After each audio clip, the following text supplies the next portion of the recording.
Hello and welcome to Teleislas News, the most relevant and important information of the day. And let's pay close attention to the following report. After the court's decision to lift the measure of house arrest of Everth Hawkins, he delivers this first statement to the community. First of all, I have to give honor and glory to God for this. These were very complex months. Also, thanks to all the people who stood firm with me today, all the people who have prayed, thanks to the pastors of several churches and people who have also been praying for their homes and from many parts of the country and the world and have always given me words of encouragement and support that is important to me. It is good to restart the boat in the name of God, to correct the course that was lost and move forward, seeking to meet the needs of the community through our development plan. A lot of questions arise after this decision. One of them is the course that the Coral Palace will take, considering that when the governor was questioned about when he will take the reins of the department again, he constantly answered, "Tomorrow." After these first statements, the Teleislas News will be attentive to the possible return of the governor-elect Everth Hawkins Green. And after hearing these words from the governor-elect Everth Hawkins Green, we must recall the reason why the undersigned lasted about 7 months out of office for which he was elected. On Wednesday, September 16, through a statement, the Attorney General Office made known that in the hearings held before a magistrate of the Superior Court of Bogotá, a prosecutor delegate of the Supreme Court of Justice pointed out that the departmental governor had opened a public process to receive quotes from several companies.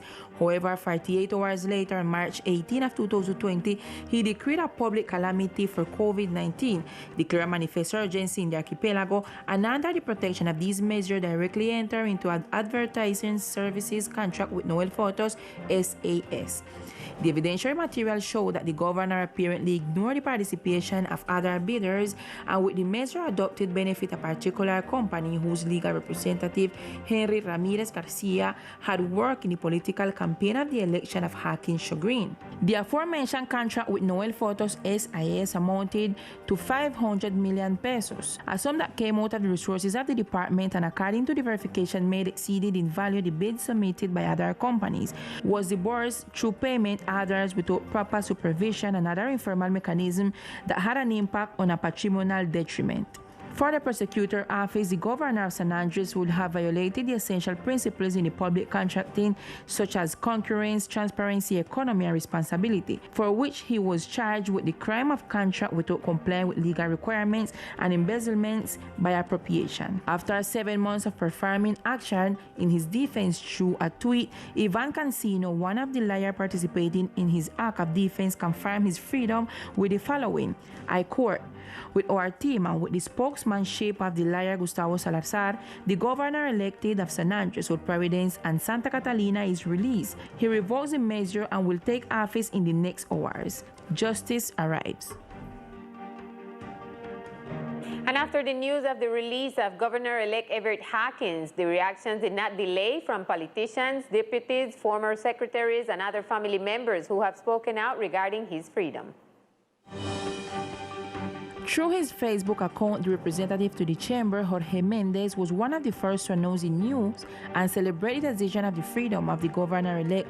The representative of the chamber was one of the first to support Hawkins from the moment he announced his candidacy for governor. And from that moment on, they strengthened ties to work through politics for the development of the archipelago. Similarly, the mayor of Old Providenc, Norberto Gari, also celebrated the freedom of his counterpart with whom he has developed a good relationship since taking office. The deputies Ivan Garcia and Carlos Carvajal used their Facebook accounts to send words of support to Hawkins, the latter pronounced on the subject. Now that Dr. Everett resumed his activities in the government, this department will take another course. I think things are not good today, and I think it is fair that Dr. Everett has been released. Another who also expressed his support for the governor was former Secretary Luis Viloria, who was in need of the mobility office during the first months of Hawkins' government. We consider that justice has really been done for the community. The governor was elected by more than 14,000 people, and they are waiting for him to develop his development plan. The former secretary, Jose Luis Pardo, also used his social network to celebrate the decision. The reaction continued to be generated on different social network platforms by supporters of the governor, Everth Hawkins. And in other news, military authorities and public officials assigned to the reconstruction of the archipelago held a meeting to establish a strategy for the new phases to be deployed on the islands. The management team for the reconstruction held a meeting within the Terra and all the military forces to verify the progress of the reconstruction and to establish the new strategies to be implemented for the development of the island affected by Hurricanes Eta and Iota. Yesterday, we effectively held a meeting with the general manager of Findeter and with Dr. Susana. We made a balance on how we are going to do so far with respect to the construction of the new houses and the reconstruction of houses affected, and what would be the new plan of action and strategies to follow with the support of the National Army, Navy, and Police in this task. In what we agreed on yesterday is that we will give priority to the construction of new houses, which is one of the greatest and most felt needs of the population of Old Providence. During this meeting, it was defined that the National Navy will continue transporting the elements for the reconstruction, but this time expanding its fleet. This was confirmed by Rear Admiral Hernando Matos Daher, commander of the Specific Command of San Andres, Providence, and Queclina. Our commitment to place two ships at the disposal of the construction of housing is maintained. We have a unit of the Arc Caribe that is making permanent trips from the mainland to the island, and we have our Arc Golfo de Urabá, which is the landing ship where we are making the transport of this material to Old Providence. This effort is maintained and is a commitment of the Navy until the reconstruction is completed. The armed forces will start with the work of the roofing houses once Findeter delivers these houses. This was announced by Rear Admiral Matos. And this afternoon, it was known that in Cordoba, Monteria, the lifeless body of a man from the islands, which was identified as Michael Magness, a political scientist, was found. It should be noted that the local media of Cordoba announced that the authorities declared the body as with no name for not having an identification card with him at the moment when he was found on the Arboletes Road. However, Teleislas News communicated with his family, who in the midst of pain said that it would be their loved one. This news agency regrets this event and will be attentive to the confirmation of this news. And we continue with more news. Teleislas News made a connection with the sister island of Saint Vincent and the Granadines, where for more than 10 days, the sulfur volcano has been erupting. Michelle Forbes, National Director of Emergency Management in Saint Vincent and Grenadines, spoke about it for the news agency. More than 12 days ago, the volcano La Soufrière entered into eruption activity on the island of Saint Vincent and the Grenadines.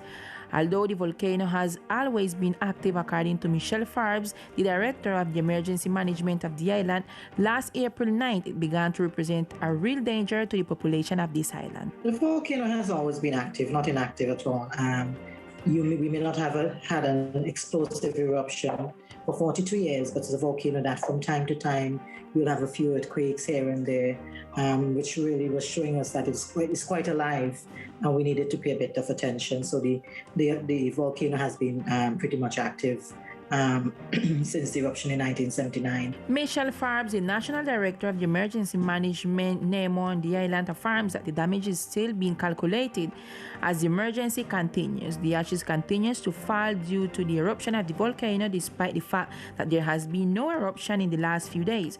However, she says that at any moment it could happen. So this is an ongoing emergency. This is an ongoing impact. So the full damage assessment or the damage and loss would not be realized just yet. We have started preliminary assessments. Both the World Bank and the Caribbean Disaster Emergency Management Agency have commenced assessments in a collaboration with a host of agencies, looking at the agricultural sector, the impact on agriculture, infrastructure, housing, etc. So we may not have a preliminary course yet. We expect to have one by this week. But we have over 13,000 persons displaced thus far, and we expect as we continue to register persons who have been displaced, that number will increase. That number would increase. We have just over 4,200 persons in emergency shelters, and another 6,790 plus staying with other family members and friends. 88 shelters are active on the island of Saint Vincent and the Grenadines. Assistance has also been provided to those staying with family members and friends or in hotels. No deaths have been reported. International solidarity and assistance has been evident. FARBs also state that the most difficult part was to convince the people of the emergency. Today, there is no tsunami alert due to the volcano eruption. As Ms. FARBs emphasized, the only threat has been the ashes caused by the volcano. On the other hand, one of the great threats and problems facing not only in this island but in the whole world is the COVID-19, which according to what has been indicated, they have tried to control by reminding the population to use face masks and antibacterial gel. But it is difficult to keep their distance in the midst of the emergency that they are going through.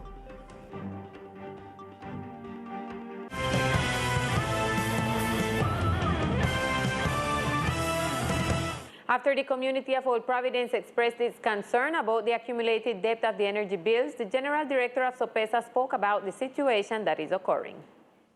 In an interview with Ivan Salcedo, SOPESA's General Director, he explained the reason for the collection of accumulated bills. According to Salcedo, none of the administration, management, or entities has notified about covering the payment of these services. Desde el mes de enero ya se viene prestando otra vez servicio de energía a los usuarios. Since the month of January, the energy service has been provided again to users of Old Providence. The cost of the energy service for the month of January, February, and March was informed to the departmental government, the municipal government, and the management that they have for the reconstruction of Old Providence.